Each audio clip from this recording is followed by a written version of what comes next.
Muy bien. Pues, para continuar, la otra cosa que hemos de tener en cuenta y que es con la que nosotros más dificultad tenemos, con la que más batallamos, con la que Dios también trabaja.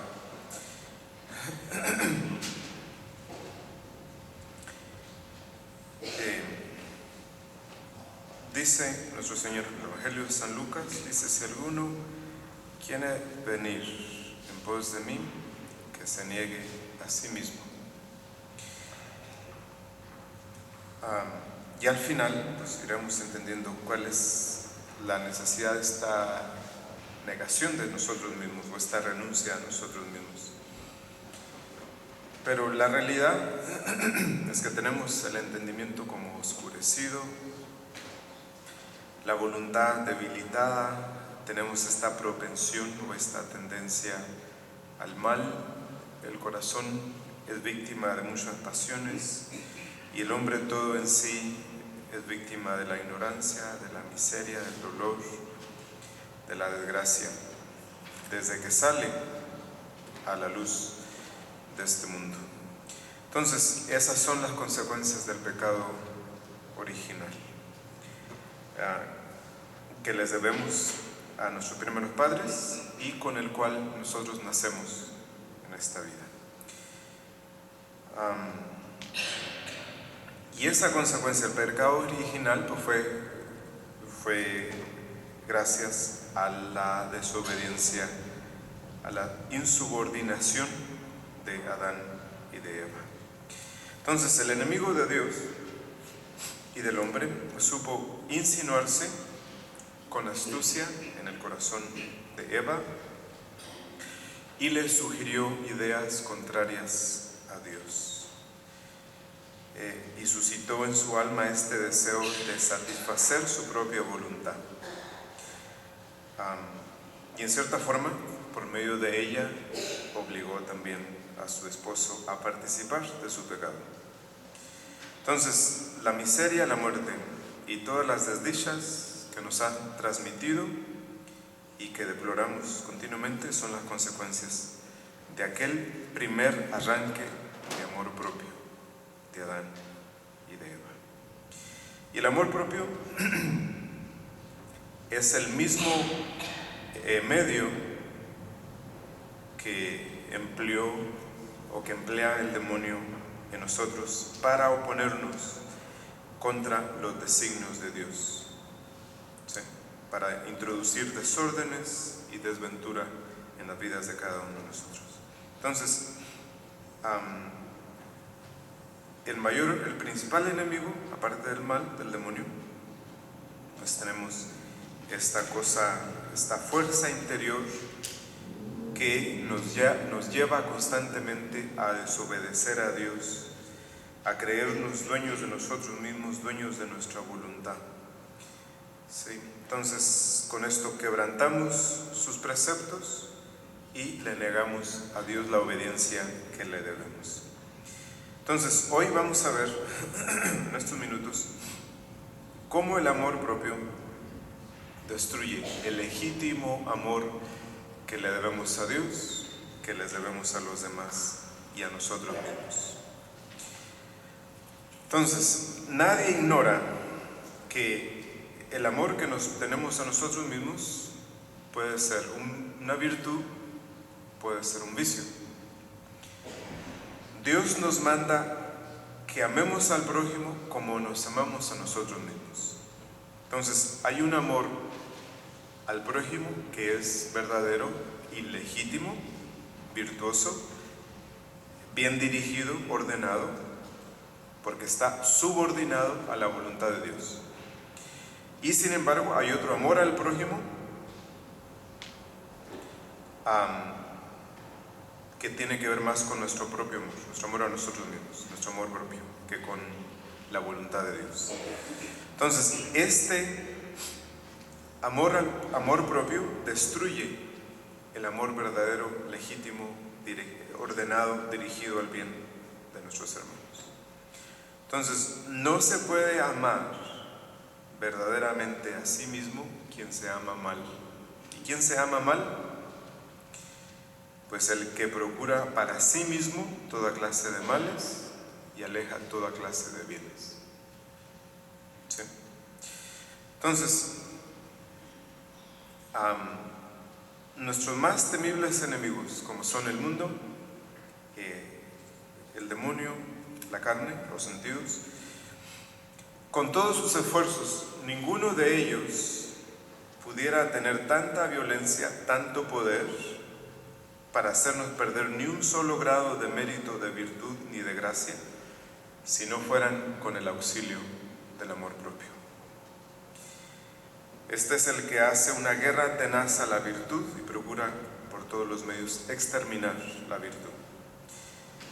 El amor a la propia conveniencia, por ejemplo, rechaza la mortificación. El amor a los propios placeres rechaza la pureza. No satisfecho con oponerse a las virtudes, abre este amor propio la puerta a todos los vicios. Entonces, detrás del amor propio van la vanidad, el interés, el deleite, el orgullo, con todo el cortejo de los males que son compañeros inseparables de todos los vicios. Y en realidad, todos los vicios no son más que nuestro amor propio. Por ejemplo, ¿qué es la ambición? La ambición es el amor a nosotros mismos que apetece honras y grandezas. La avaricia es el amor a nosotros mismos que corre en pos del dinero, de las riquezas. El odio es el amor a nosotros mismos que tiene sed de venganza. La pereza no es otra cosa sino el amor a nosotros mismos que desea la ociosidad y el descanso. Y por eso llama San Anselmo al amor propio la fuente de todos los vicios. Entonces, ¿cuál debe ser nuestra conducta con respecto al amor propio? La Sagrada Escritura nos lo enseña con una figura muy simple. Si recuerdan, Abraham tuvo 2 hijos, el primero con Agar, una esclava, y de ahí salió Ismael, y luego después, por órdenes de Dios, se casa con Sara y tiene a Isaac. Y supuestamente Ismael se la pasaba dándole guerra a Isaac. Entonces, una vez Sara le dice a su esposo Abraham, le dice: echa fuera a la esclava y a su hijo. Y Sara se lo dijo porque ella fue inspirada por Dios para que se lo dijera.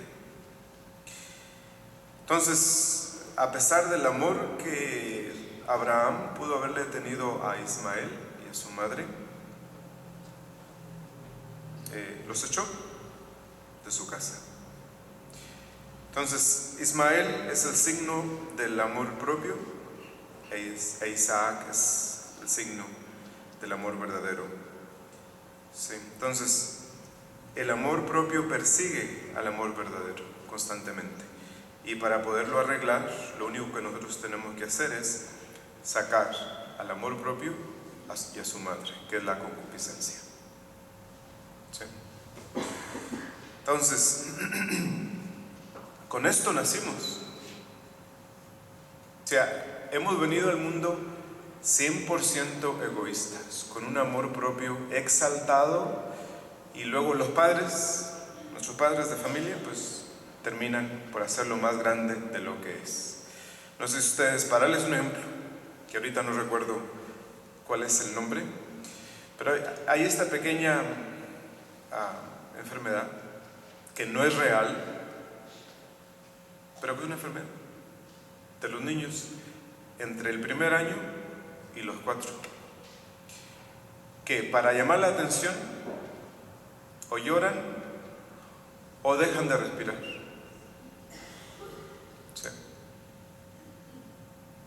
¿sí? Un amor propio exagerado. Y así crecen, ¿verdad? Y se supone que en el transcurso del tiempo, con las dificultades de la vida, la responsabilidad de los deberes, pues nosotros tuviésemos que haber crecido, ¿verdad? Haber dominado el amor propio y haber crecido en el amor verdadero. Y para eso, pues, por eso conocimos la doctrina de Cristo, la Iglesia, recibimos los sacramentos, pero en la mayoría de los casos no es así, puesto que tenemos hombres de 45 o 60 años que tienen un amor propio exaltado, ¿verdad? Lo tienen en un altar, ¿verdad? Le prenden sus velas y eso se hace, ¿verdad? Entonces, eso no puede ser así, ¿verdad? Por eso la labor de los padres es ir haciendo lo posible para sacar al niño de sí mismo, ¿verdad? Que salga de sí mismo constantemente, que no invierta tiempo en sí mismo, ¿verdad? ¿Sí? De otra forma, pues tenemos hombres casados con un carácter emocional de un adolescente de 12 o de 14 años. Que eso hace sufrir a todas las familias, ¿verdad? Sí. Entonces, Abraham terminó por sacar a Agar y a su hijo de la casa. Ahora, nos parece imposible quizás, o muy difícil, pensar siquiera en renunciar a todo aquello que nos produce placer o bienestar. ¿Sí? Pero así fue de doloroso para Abraham sacar a Agar y a su hijo. Y sin embargo, obedeció. Y nosotros también podemos obedecer. ¿Sí? Entonces, si no reducimos a la nada el amor propio, nuestra vida va a estar siempre siendo una cadena de pecados. Por eso dice nuestro Señor: el que ama su vida, la perderá. Pero el que pierda su vida en este mundo, la salvará para la vida eterna. Entonces, el que ama desordenadamente su alma, la perderá. Mas el que aborrece o mortifica su alma en este mundo, la conservará para la vida eterna. Dice San Agustín, dice que es admirable que la causa de nuestra perdición es el amor desordenado que nos profesamos a nosotros mismos. Y lo que ha de salvarnos es el odio santo a nosotros mismos. Dice, si amándonos de un modo indigno, fomentamos las perversas inclinaciones de nuestra naturaleza, moriremos en desgracia. Y al contrario, el que aborreciéndose santamente persigue de continuo su amor propio, tendrá una muerte dichosa en la presencia del Señor. Entonces, felices, dice, aquellos que por no perecer eternamente por su amor desordenado, saben salvarse aborreciéndose santamente, dice San Agustín. Entonces, el amor propio destruye el amor verdadero, por ejemplo, que le debemos a nuestro prójimo. Uno de los caracteres con que la verdadera caridad se distingue de la aparente es, según el apóstol, el que no procura sus intereses y sus conveniencias. Y por eso dice San Pablo, el amor nunca busca lo suyo. ¿Sí? Entonces, no hay verdadera caridad o verdadero amor al prójimo cuando en el corazón reina el amor propio. Por eso, no habría que dejar que se casaran sus hijos si no han dominado su amor propio. ¿Sí? Porque eso es una cosa pequeña, quizás. Pero luego, después de esa cosa pequeña, viene todo un desastre. El desastre siempre llega cuando el matrimonio se escoge, o la persona con la que nos casamos, la escogemos basados en el amor propio. O sea que necesariamente, para cualquier vocación que uno elija en la vida para santificarse, lo primero el deshacimiento, la erradicación del amor propio va primero. ¿Sí? Si no, imagínense una madre de familia que quiere desordenadamente a sus hijos, ¿cómo los crea? ¿Los cría mal? Sí. Entonces, aparentemente es un amor de madre bueno, pero es desordenado. Es desordenado porque está basado en el amor propio. Sí. Entonces, posiblemente haya personas que digan que aman a su prójimo y hagan cosas por su prójimo, ¿verdad? Pero por lo general siempre esperan un favor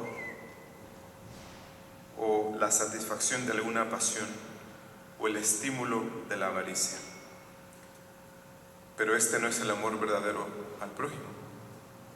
¿Sí? Como lo hacen todos los políticos, ¿verdad? En todas partes. Ahí no tenemos el ejemplo de la mujer del sindicato de maestros de México, ¿verdad? Una vergüenza tremenda, ¿verdad? Sí. Entonces, el amor al propio aprecio, el amor a los placeres, al interés, a las conveniencias, es lo que mueve a muchos a amar a los demás. Pero no es ese el amor que Dios nos manda a profesar a nuestros hermanos. Entonces, por ejemplo, uno dice, bueno, yo quiero bien ordenadamente a mis hijos, a mi prójimo, a mi vecino, pero si uno de ellos habla mal de mí, el amor se sustituye por el resentimiento o por los deseos de venganza. ¿Sí? Entonces, ¿cómo es posible que el amor verdadero al prójimo de pronto se termine? Desaparezca. ¿Sí? Entonces, muchos son los que al amar a sus prójimos solo se aman a sí mismos. Por lo tanto, los que solo buscan la propia conveniencia u utilidad no aman en realidad al prójimo. Y para comprender esta verdad, es bueno preguntarnos cómo debemos amar a los demás. Dice Jesús en el Evangelio: este es mi mandamiento, que se amen los unos a los otros como yo los he amado. Entonces, Cristo no quiere que nos amemos de cualquier manera, sino como Él nos amó. ¿Y cómo nos amó nuestro Señor? Nos amó humillándose por nuestro amor, nos amó haciéndose pobre por nosotros, nos amó sufriendo por nosotros insultos y tormentos, hasta ser crucificado y derramar su sangre por nuestra felicidad en la cruz. Por lo tanto, nuestro amor al prójimo debe ser como el amor que nos tiene Jesucristo. Porque ¿cómo pueden existir a un mismo tiempo en nuestro corazón el amor propio y el amor verdadero a los demás? ¿Sí? El uno no busca sino su propia utilidad.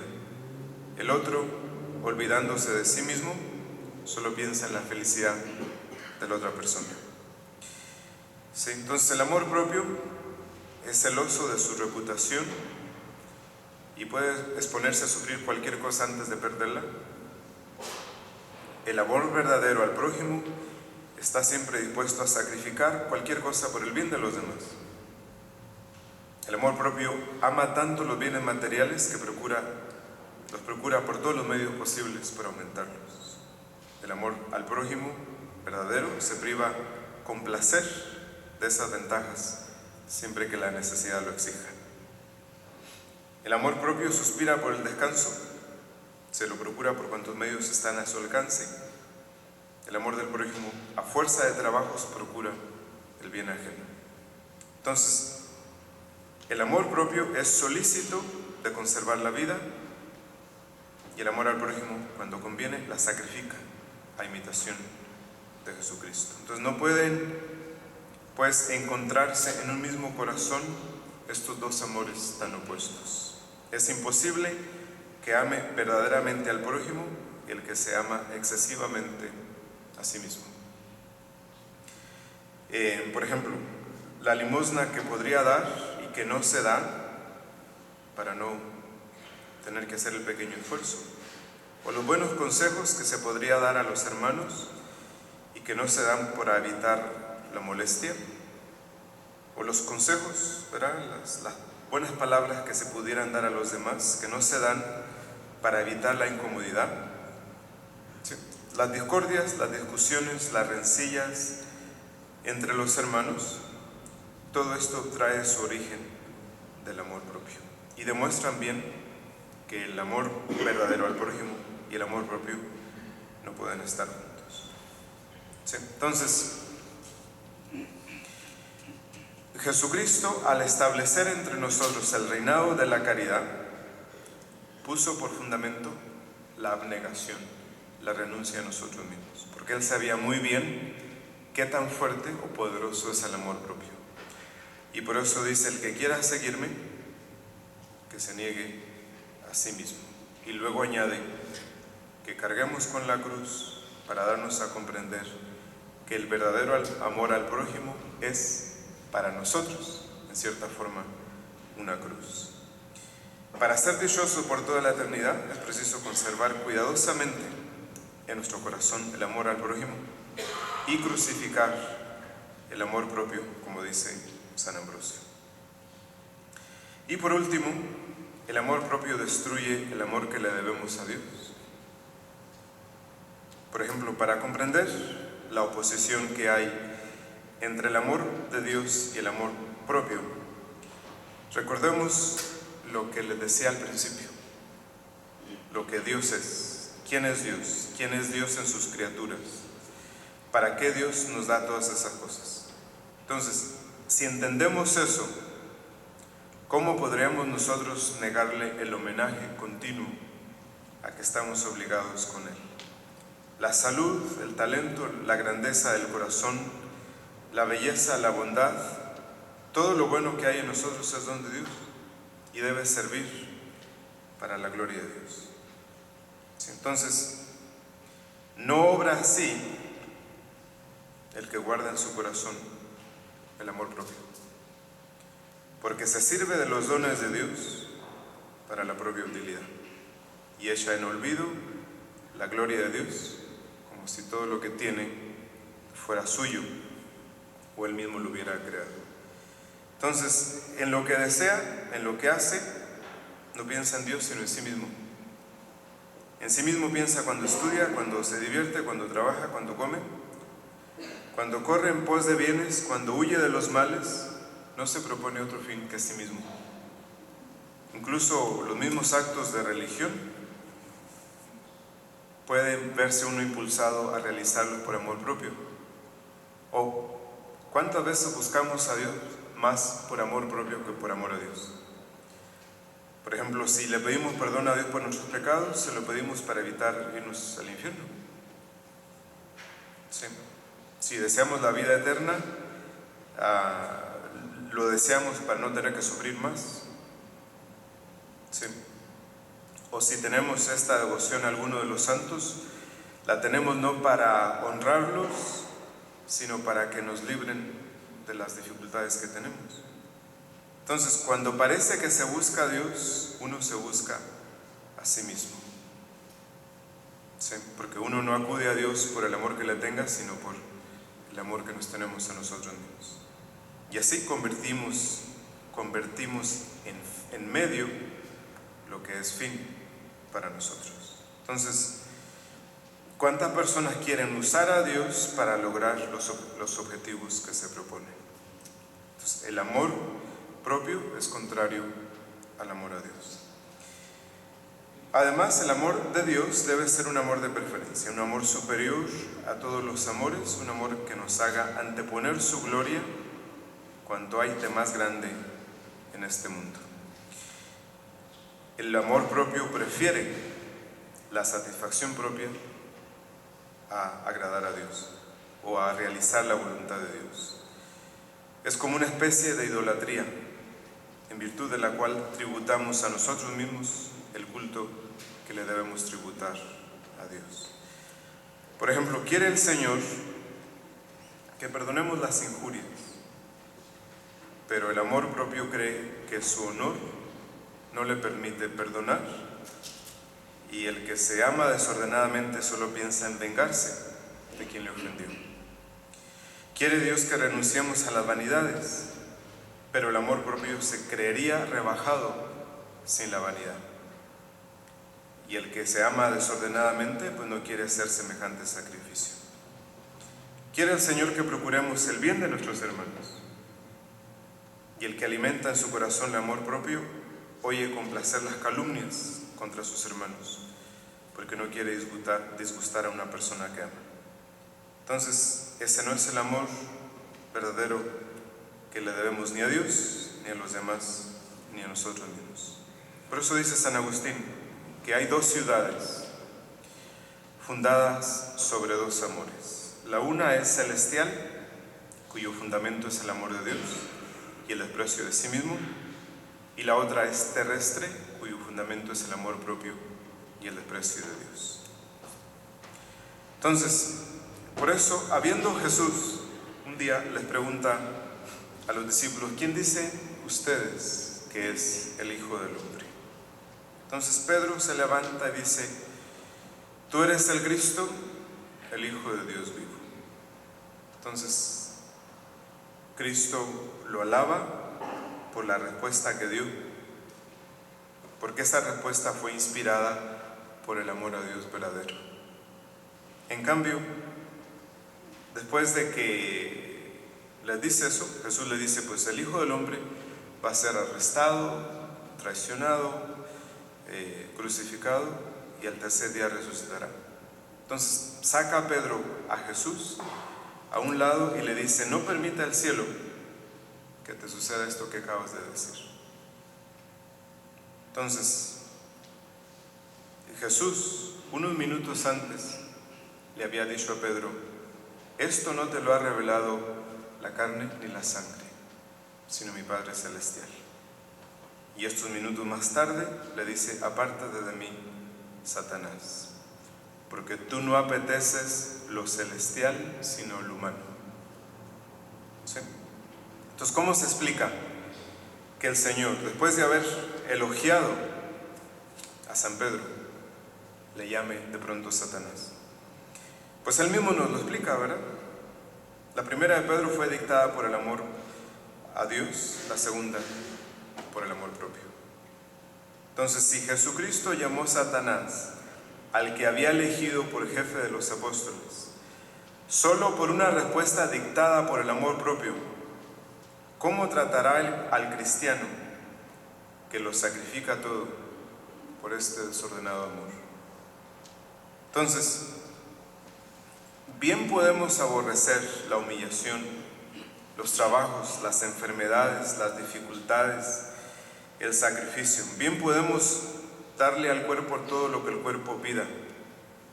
Bien podemos volvernos idólatras de nosotros mismos. Pero no podemos olvidarnos de que al final Dios puede llegar a decirnos: apártate de mí, Satanás.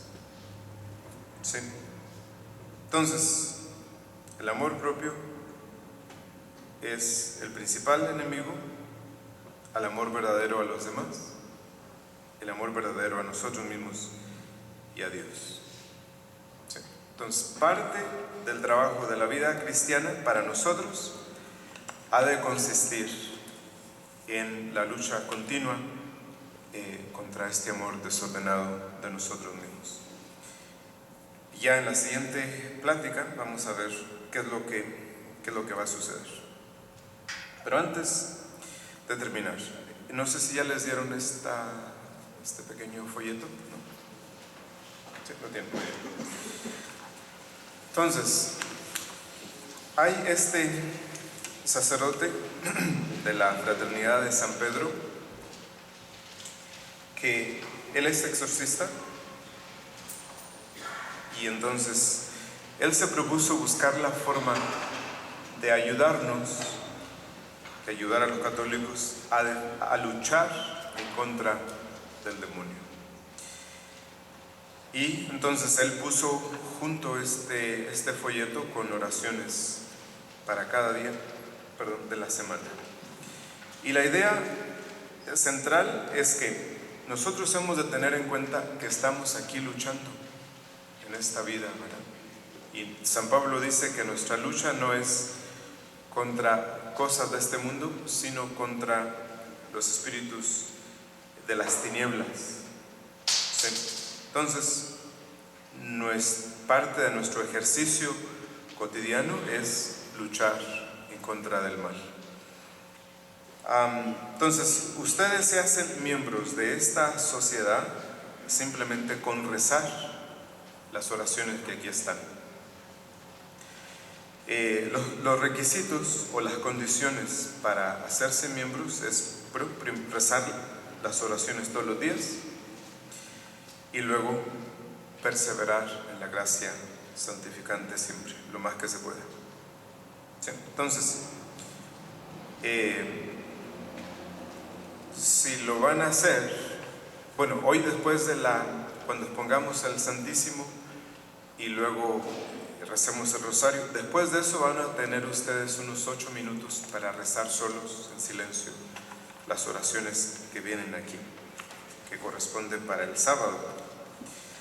¿Sí? Entonces, si se proponen hacerlo, pues lo hacen, y lo hacen de ser posible todos los días, que es la mejor forma como esto funciona. ¿Sí? Entonces, si no han tenido la oportunidad para leer la introducción, pues la pueden leer ahora y luego regresamos en unos 10 minutos.